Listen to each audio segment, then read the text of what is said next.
Dans l'évangile de Jésus-Christ selon saint Jean.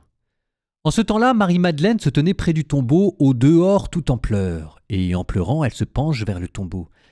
Elle aperçoit 2 anges vêtus de blanc, assis l'un à la tête et l'autre aux pieds, à l'endroit où l'on avait reposé le corps de Jésus.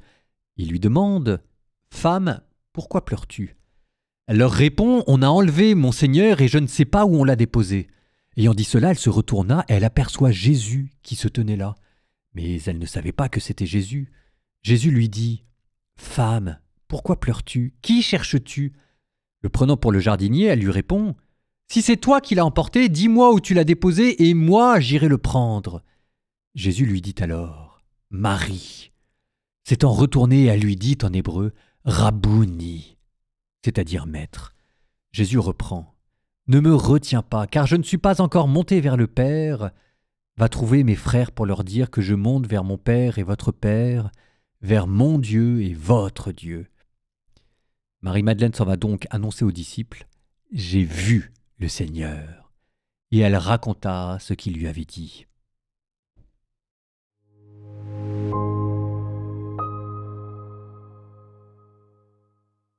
La scène se passe dans un jardin entre un homme, Jésus, et une femme, Marie-Madeleine. Et Marie-Madeleine prend Jésus pour le jardinier. Un jardin, un homme, une femme. C'est le récit de la Genèse. Vous êtes dans le jardin d'Éden. Et de la même manière que Adam venait de s'éveiller pour voir une femme qui venait d'être créée à partir de sa côte, de la même manière, ici, c'est une femme qui sort des ténèbres d'un tombeau pour apercevoir un homme, créature nouvelle, un nouvel Adam. Et puis, on continue. Ce nouvel Adam, Jésus lui dit « Noli me tangere » ne me touche pas, ce qui, à mot couvert, reprend l'arbre de la connaissance du bien et du mal, le fruit défendu, celui qu'il ne faut pas toucher. Mais maintenant ici, on a la réponse, parce qu'il appartient à Dieu. Il ne faut pas le toucher parce que ce n'est pas avec le corps qu'on peut le prendre, mais c'est avec la foi et la prière qu'on peut le toucher jusqu'au ciel où il s'en va. Et les choses commencent à prendre du sens. Jésus, l'arbre du bien et du mal, parce que Jésus, sagesse incarnée, par le don de sa vie, a réussi à transformer la mort en vie et le mal en bien. C'est le pardon des péchés.